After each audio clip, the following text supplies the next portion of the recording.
निगरानी शूरा ने सुन्नतों भरा बयान फरमाते हुए मदनी फूल दिए, जबकि मजलिस डॉक्टर्स के इस्लामी भाइयों को एक मदनी मशवरे में भी आलमी मदनी मरकज फैजान मदीना बाबुल मदीना कराची पाकिस्तान में यूं नवाजा। इस्लाम में रिश्तों की क्या अहमियत है। आज हमारा जो मुआशरा है ये मगरबी कल्चर का बड़ा दिल दादा बनता चला जा रहा है। माशरे पर नज़र रखने वाले, उस पर लिखने वाले लोग हैं, वो इस बात के कायल हैं, बल्कि इस बात को लिखते हैं।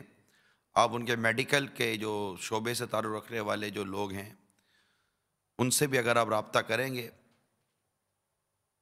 तो वो इस बात के कायल हैं, कहते हैं कि हमारे यहाँ वेस्टर्न कल्चर में जो ज़हनी अमराज की जो बुनियादी वजह है वो फैमिली कल्चर का डिमोलिश होना है। तो जिन दिनों में औलाद की ज़रूरत होगी तो उन दिनों औलाद माँ बाप के पास नहीं आएगी, क्योंकि वहाँ फैमिली कल्चर ही नहीं है। वहाँ रिश्तेदारों के साथ जो निज़ाम और ताल्लुक़ इस्लाम और दीन ने कायम किया, उनके यहाँ उसकी कोई कदर व अहमियत नहीं रही, क्योंकि वहाँ पर एक आज़ादी का नारा लगा।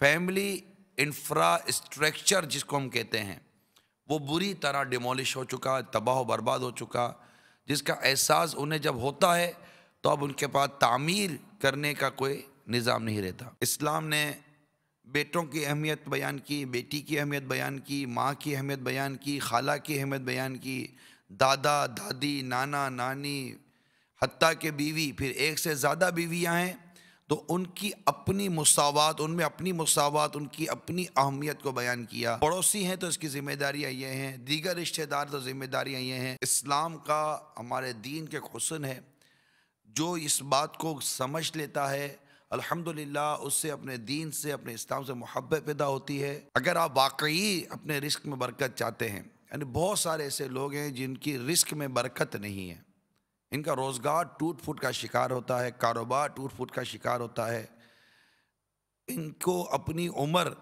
में बरकत नज़र नहीं आ रही होती, बहुत कुछ इनके लिए मसाइल दरपेश होते हैं।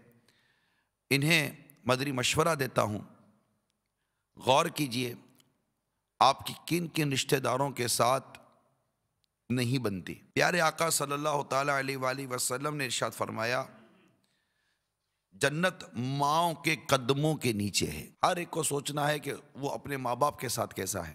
हदीस पाक में है कि बाप राजी रब राजी, बाप नाराज रब नाराज। बदन का ये चमड़ा है ना, इसको उधेड़ कर इसके जूते बनाकर अगर माँ बाप को पहना भी देना तभी माँ बाप का हक अदा नहीं हो सकता। कुछ भी नहीं कर सकते ना माँ बाप के लिए, कुछ भी नहीं कर सकते। कम से कम एक बात कर लीजिए, माँ बाप के आगे बदतमीजी मत कीजिए। आज हमारे डॉक्टर इस्लामी भाइयों का आलमी मदनी मरकज़ फैज़ान मदीना में मदनी मुज़ाकरे का सिलसिला रहा, तो कोई ऐसी सूरत हो कि ये तरीक़ेकार से हम डॉक्टर्स में जो ज़रूरियात दीन हैं और इस्लाम की जो बेसिक मालूमात है उस पर कोई काम कर सके। हमारे शोबे में क्योंकि लोगों के पास टाइम कम होता है तो दो चीज़ें बहुत इम्पोर्टेंट हैं।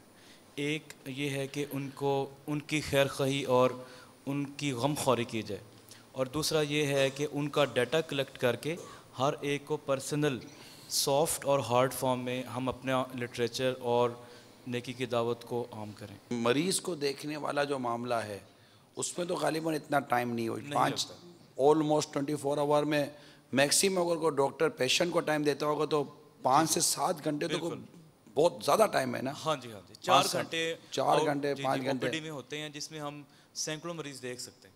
और उमूमन इतने होते हैं। हाँ, क्लिनिक होता तो वो तो जैसे आ रहा है तो वो मरीज़ भी आ रहा है तो साथ साथ जी बिल्कुल सब कुछ हो रहा होता है। चाहे वो मेडिकल पढ़ता हो, सीए करता हो, एमबीए करता हो या जो भी करता हो, जिस प्रोफेशन में उसने अपने प्रोफेशन को टाइम दिया और जो इल्म दीन सीखने का जो एक पीरियड था वो मिसिंग कर गए। और अगर वहाँ फ़र्ज़ तर्क किया उसने तो उस पर तौबा वाजिब है, उसको तौबा करनी पड़ेगी कि ये वक्त ये था कि इस वक्त में फ़र्ज़ इल्म सीखता, मगर उसने अपने फ़र्ज़ इल्म को छोड़कर दीगर उलूम सीखे और तारीख़ फ़र्ज़ है तो उस पर तौबा लाजिम हुई। और इसमें अगर ऐसा इल्म सीखा जिसका सीखना इसके लिए नाजायज़ था और उसमें पड़ गया तब भी उसकी बात सूरत तौबा की और इजाले की बनेंगी। एक हफ्ते में एक दिन हमें यहाँ बाबुल मदीना कराची से मैं की बात कर रहा हूँ कि कोई 4 घंटे या 5 घंटे दिए जाएँ हमें। डॉक्टर नवीद भाई की अगर हम बात को लेते हैं तो आप एग्री करते हैं डॉक्टर नवीद भाई की बात को? एग्री करते हैं? जो एग्री करते हैं प्लीज़ संडे अगर एग्री हैं तो प्लीज़ हाथ उठा दें ताकि हम वोटिंग करते जाएं, आगे बढ़ते जाएं। आपके कराची के जो डॉक्टर्स हैं अगर इसमें ये मशहूर हो जाए कि दावत इस्लामी के मदनी मरकज़ में हर संडे को फ़लाँ वक्त हमें ओनली डॉक्टर को एड्रेस किया जाता है, इन्हीं को इस्लाम और दीन के पर्टिकुलर सब्जेक्ट सिखाए जाते हैं, तो मेरा ख्याल है कि शायद इसको हाईलाइट ज़्यादा प्रमोशन मिलेगी। डॉक्टर्स के लिए थोड़ा सा टाइम जो है ना हफ्ते में मरकज़ुल औलिया के लिए भी होना चाहिए। अगर सेम फार्मूला मरकज़ुल औलिया में इम्प्लीमेंट हो सकता है तो मरकज़ुल औलिया में इम्प्लीमेंट करेंगे, लेकिन कोई भी एक बेसिक फार्मूला तो बनाएंगे ना, अदरवाइज मेडिसिन तो बननी नहीं है। तो जो भी पर्टिकुलर डिजीज़ मिलेगा वो मेडिसिन में इम्प्लीमेंट कर दी जाएगी।